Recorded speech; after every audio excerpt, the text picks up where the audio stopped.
Alright guys, Zypho here and it's Patreon vlog time again, and well, let's get into it. I think first of all I was going to do is show you better angle, don't know, show you the more close-up detail just for you Patreons, the Amstrad backpack I got a few weeks ago. This popped up on eBay. It was advertised as an Amstrad new old stock, so it's never been used before. This is an original backpack, and I was like, I didn't care what it if it really was a backpack or whatever. It looked like it was.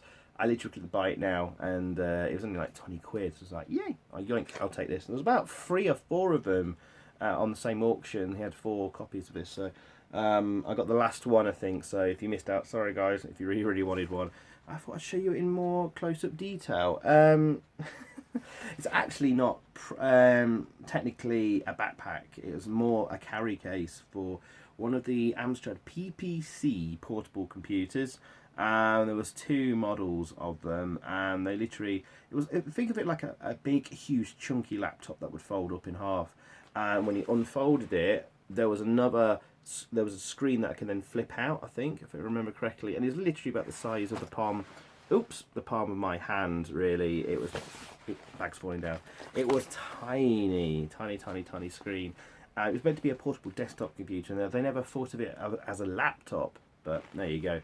But the size of it would literally fit into this bag, and it was quite a heavy, big beast. You wouldn't want to carry it around without this. Perhaps just better to strap it on your back. Who actually used the PPC as an actual portable computer, I do not know. They will probably had more money than sense. The straps on the back are not very good. It's literally this fabric that goes through hoops. You see that okay? And clips around like that. So it wouldn't have been very comfortable, put it that way. On the side, we've got sides here. It's really hard to show using a selfie stick. There's like little side compartments there. That's probably for a mouse. And there's another one here. Let's try and spin this round. And then we've actually got a front pocket here just above this beautiful Amstrad logo. There it is. Quite a deep one. Just Velcro fastens. And then at the top, you can see there's a zip that goes all the way around the top. And it has this little flap that goes there. Oh. Oof. And then you can see the zips there, and it's a weird one actually. Let's show you that, because it's actually a Velcro thing there, and then quite hard to do. Sorry guys, there you go. So you can see that there. Oh, I might give up on trying to show this. There you go. You see that? Okay, I'm not sure. And it just zips up the top, and then you Velcro fasten it. It doesn't actually fully encase it because it's open. If you can see that, I don't know. Bit weird that. I'm not sure if it would actually keep rain and moisture out. So if you're carrying it around on your back, out and about, and it rained, I'm not sure it would keep it completely dry. Sure. However, I think this is really cool.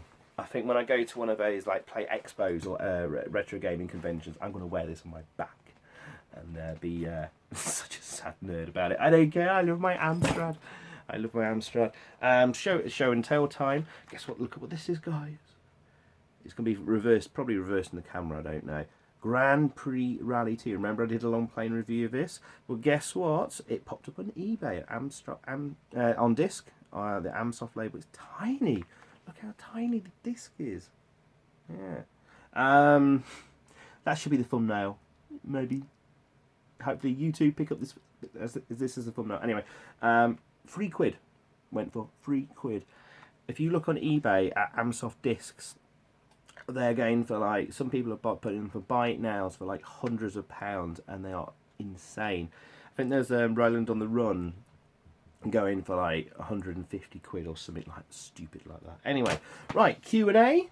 I had some leftover questions from last time from our gorgeous patron, Mr. Steve Foster. Steve, how you doing, man? And he had a couple of questions for me, so I'll do them quickly. Question one was, what resource research sites do you use? Start off with CPC Power. Of course, this is referring to probably my long play and review videos. So start off on CPC Power. Do it like a bit more. See a bit more on my Amstrad shelf there, maybe. I don't know. No, I don't like that. So we start off with CPC Power website for the disk, because he's usually the most accurate disk dumps, and if there's a problem with the disk dump, like the potentially could be a bug or a problem, it will be listed on the CPC Power website. Obviously, I have to use Google Translate a lot because it's in French. There is an English language version of it. It's a bit awkward to use. CPC Power, often they're very easy. Cool Can, I think the guy that runs the site, is a very stickler for like accurate details about stuff. And I like that, so that gives me a bit of confidence usually with the actual disk I'm using is going to be okay. There's usually maps and solutions sometimes, which is so handy. Quick links to the World of Spectrum site. That's the next thing I might jump to if I'm stuck with a game, because let's be honest, guys, the guys on the specky scene, obviously there's a lot more of them. There's a lot more passionate people about making maps for games and stuff like that. So if I'm struggling for a map for the Amstrad version, I'll go and have a look on World of Spectrum, and sure enough, there's usually a map for the game. For example, I needed maps for the live stream just gone Friday. I needed a map to refresh my memory on Rambo 3. There's one on the World of Spectrum, not on any Amstrad site. Same for Untouchables, level 2 with a barrel location to be rolling around shooting the barrels of booze. And so forth. So yeah, CPC Power, CPC Rules website, cpcrules.fr for the box art scans. CPC Power does have them, but they put giant watermarks across them, so I can't use that. I can email Cool Can, if I'm pronouncing that right, and he will email me the original, but he takes ages to get back to me, like days, if not weeks sometimes, so I can't mess about. Moby Games can be quite handy as well for little bits of information, and box art scans if CPC Rules doesn't have it. Then it's a case of... archive.org, they have all the copies of Amstrad Action scanned and online to view. So just put Amstrad Action magazine literally in Google and you'll come up with the link for archive.org and stuff. So the next thing would be like looking on Wikipedia. I know it's not always a reliable source, but if I can use the information collaborated on like a couple of sites or something, and it's usually pretty okay to go with, sorry. And then just literally googling like the game or the programmer's name, even looking on LinkedIn for the programmer and stuff like that. You never know. That's come up trumps for me actually, LinkedIn, for researching A View to a Kill, which will be a big video at some point on my channel. And I've tracked down the actual real Amstrad programmer that has never been listed anywhere before, and he's a very nice chap. I've been chatting to him a lot, so watch out for that one. Yeah, you never know what sites you may come across. There may be old interviews hosted on old websites from years ago. In fact, like The View to a Kill, I found out who the Amstrad program was because there was a James Bond fan site, I think it's mi6.co.uk, researched and found the Spectrum programmer and interviewed him, and he mentioned the possible name of the Amstrad programmers. And that interview was from like 10 years ago. And you can't find it on the main site, but with a bit of Google search, you can actually find the old archived interview. Anyway, there you go. Who knows where I come across my information, but sometimes usually that's the starting point. Anyway, second question: your thoughts on the original classic Atari 2600? Interesting. I have very little, probably, opinions or thoughts on it because it's a system I never owned, played on, or was really that excited by. I checked out a lot of games maybe about 5-6 years ago. I got myself like an Android tablet handheld with thumbsticks and stuff like that, and it got packed with like tons of emulator games. It was just basically designed to be an emulator, and it had everything from Dreamcast and PlayStation back to the Atari 2600.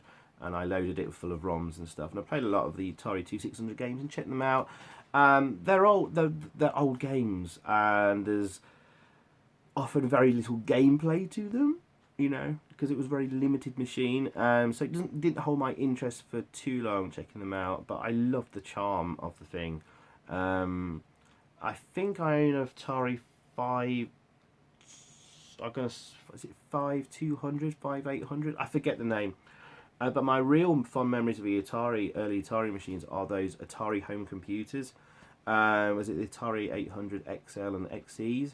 My best friend at school had one, and I spent many a happy summer holiday day round his house playing his Atari games, his Atari 8-bit, on cassette, loading games on cassette. And we shared a lot of games in common. I had on my Amstrad, he had on his Atari, like Living Daylights, on the James Bond game, that rings a bell. Jet Boot Jack, which I discovered fairly recently on the Amsoft stream. Oh my god, it's on the Amstrad and it's released by Amsoft. Jet Boot Jack, brilliant game. So I have a lot of fond memories of that machine, and it turns out it's quite similar to the Commodore 64 in the end. But anyway, your question was about the Atari 2600. So I don't own one, probably might not, but there's that Atari handheld. I think funstock.co.uk are selling them. They're like an Atari all-in-one games and one little handheld console. Might be fun to pick up at a Christmas present or something like that, and have a blast through them. Oh, I know why I didn't buy it, because my favourite Atari 2600 game is Hero. I absolutely love that game, and I absolutely love the homebrew conversions of the Amstrad. But it wasn't on the Atari handheld thing that was released like last year or something like that. I was like, what? It's like the best game. It's better than Pitfall. God damn it. Okay, alright, last thing to mention then, guys. Sorry, first of all, thank you for your questions, Steve. Much appreciated. Much love, man. Hope you like the answers. Quick update on eyes and health. Yeah, things have taken a real over the last few weeks. And I don't think now it's related to computer screens as much. I think maybe they exacerbate. What's the word? They don't help matters. And they bring it on these ocular migraines quicker when using the screens. But guys, I've literally been asleep for like 5-6 hours and got woken up by an ocular migraine. And it's like, hang on, I've not been looking at a screen. I've been asleep, god damn it. And I didn't have much look at the doctors. I think last time I did a vlog, I said I've been to the doctors and he prescribed me some pills and stuff. And I left the doctors, if I'm honest, guys, feeling really cheesed off, because I just felt like he was just trying to shove me out the door as quick as possible, and he wasn't taking it seriously. Because it's weird, my vision has completely changed, like all the time now. It's not that I can't see things or I can't focus on things, but it's just a little bit, I won't even say blurry, but just going in and out of focus. And if I sort of look around like this, and like there's like a trail of the most bright lights that I was just looking at, sort of following a little bit, and it's foggy, you know. It's not that I can't see and I can't like drive the car or use a computer, but like it's really bad. And when it was getting like that, that's when the ocular migraines were coming on. Now it's just constantly there, and I'm really worried. I was really worried. But I went back to the doctors, even though he said like you don't need to come back, just go refer you to the specialist. I feel like screw this. I'm going back. This isn't right, and this has changed quite badly. And I was getting them like ocular migraines like every day, to the point where I was like got 2 in one day, and it was like I've had enough. And it was really worrying me, because I want to be able to stream for you guys. I want to make videos, but most importantly, I've got to do my full-time job, which is like looking at screens. Anyway. I went back, and this time I saw a different doctor, and my god, I'm so happy I did, because this guy I'd never seen before at my surgery. There's about 4 doctors in the surgery I go to, and it's always a nightmare getting an appointment. You never know who you're going to get, and you're lucky to even get one. I had to go and queue up outside half an hour early just to make sure I can get an appointment in person. It's so busy there. Anyway, I digress. This guy, I sat him down, he says, what's your problem? I said, ocular migraines. Before I say anything, no offence to the last doctor, but I've left feeling really unhappy that he wasn't taking it seriously, and you know, something is not right, and it's got really worse. And I jotted down all the times, I kept a diary of all the times I've had an ocular migraine. You can see it getting like peaking, getting worse and worse, and getting in clusters of them as well. and how things have changed just generally with my vision. It's nothing to do with glasses, and it doesn't seem to be anything to do with screens now either. And he listens and he says, right, you know, I totally 100% sympathise. This guy was fantastic because it's like, I've had exactly the same as you. I had it a few years ago, and I couldn't hardly use the screen anymore and all that kind of stuff. But I got it sorted, and I promise you, I will get it sorted with you. And yeah, he looked at me very sincerely, and it's like he knew. It was like, I've been there. So that was really, really, really good. I'm really glad I've got him. And actually, he has booked me in for an appointment with him directly in a few weeks' time. Now, normally that doesn't happen at my surgery. You have to ring up and get in a queue of like 50 people, or queue up outside for your next appointment, and hopefully you get the same doctor again. This time, this is the first time this doctor, and 10 years of being there, and I've never seen him before, so I'm really glad he actually booked me in. So I'm like, oh wow, that's amazing. I have been given a huge bag of goodies and pills and stuff like that. The pills I were on, he says that that's a joke. The dose you were prescribed, it was like wouldn't even make a difference. So he upped it by like 3 or 4 times the amount. But I'm doing that slowly. Also, I have to. He told me all the things I'm gonna have to stop and find out what, because I never was told what the triggers for these ocular migraines were. And he was shocked that the doctor hadn't previously, and other doctors hadn't. And he said the main things were, because I don't smoke, so the rest of them are, are you ready for this? Alcohol, caffeine, kind of being the top one, cheese, chocolate, and citrus. And he says like he wanted me to give up like at least one of them and stop completely for a few weeks, 2 to 3 weeks, then stop another one, and so forth, and see how you get on. But like, oh my god, cheese, chocolate, caffeine, alcohol, like where's fun? What's fun is left for me? I don't know. I'll live like a monk. It was a bit, oh god, especially cheese. So guys, I for the last just under 2 weeks, I've had no caffeine at all, which I don't know if you saw if it had affected me or not on Friday's stream. No energy drinks, no caffeine, no nothing. And caffeine is in absolutely everything, Coke and Dr. Pepper and all that kind of stuff.